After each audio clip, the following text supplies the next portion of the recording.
Welcome humble friends to Blogging It Up. My name is Robert and this is my review of My Bloody Valentine, not in 3D.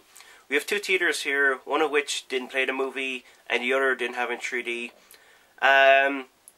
Not having it in 3D did bother me. I will go into that in detail later on in this review. But first off, I'll go into the plot. The plot is about a guy named Tom, who's played by Jensen Ackles. Jensen Ackles is a star on Supernatural. He plays Dean, the older brother.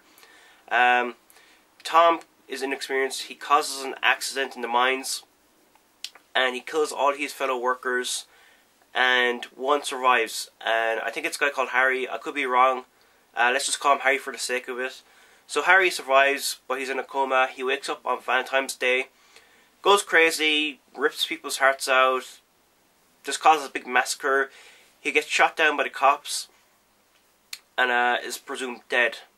So 10 years later, Tom returns to his hometown where this Valentine's Day massacre happened, and the killings start up again, and they must figure out who's doing the killings. They don't know if Harry's back from dead or what, or if he's not the killer, who is the killer. So there's a bit of mystery there.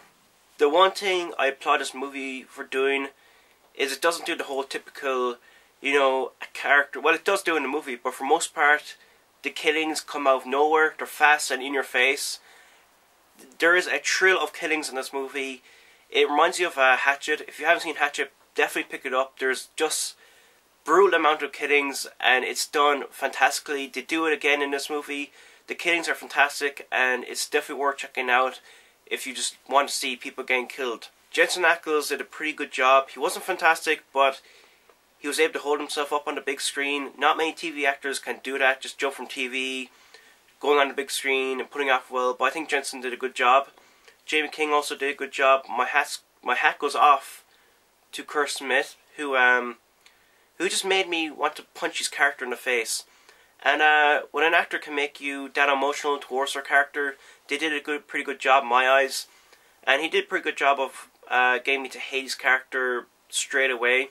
The script to My Bloody Valentine is just a mess. It's weak, it falls flat on its ass. For example, the guy Harry, who's only surviving co-worker in the mine accident, wakes up from a coma, goes on a killing spree, rips everyone's hearts out in the hospital. It's totally ridiculous. If you wake up from a coma, I don't think your first reaction is, I must kill everybody around me. Unless you were tortured and molested, which Harry wasn't. He was just in a mine accident.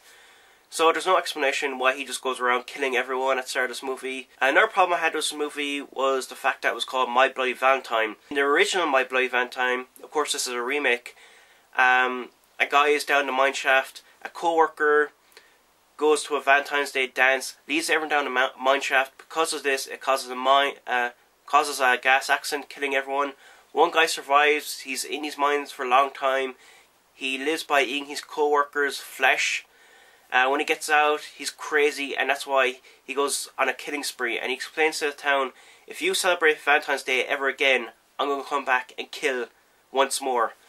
And in the remake, it ignores all that. It doesn't, the whole Valentine's Day aspect isn't highlighted. You could have left out the movie and it wouldn't have made a difference. So having the Valentine aspect didn't add or take away from the movie. You could have called this movie The Pickaxe Killer. It wouldn't have made a difference. And to harp on the whole 3D aspect, there is shots in this movie that were made for 3D, and they're blatant, and it's frustrating as hell, knowing that somewhere else people are enjoying the 3D aspect of this, and you're not. There's a scene in this movie where a car hits a tree, and the branch goes through the front window, and goes out the back, and the camera stays on the shot for about 5 seconds, and you know that was 3D, and there's certain killings where the axe will come towards you and you're like, that's lame, what a crappy shot, because you know it was for 3D. Overall, I gave My Bloody Valentine a 5 out of 10. You know, if you're looking for fun, cheap thrill kills, go see it. But if you're looking for something more story-wise, then skip it. if you want to read my written review on my Bloody Valentine, go to my film website, www.filmspunk.tk. I'm hoping to do a redesign to the site soon. Maybe get a pay site, do a podcast, get special guests on board. I would also like to give a shout out to Bubbles. It's Bubbles' birthday today. He's 20. He's becoming a man. Let's celebrate this. Bubbles, happy birthday. Thanks for watching, and I will see you soon.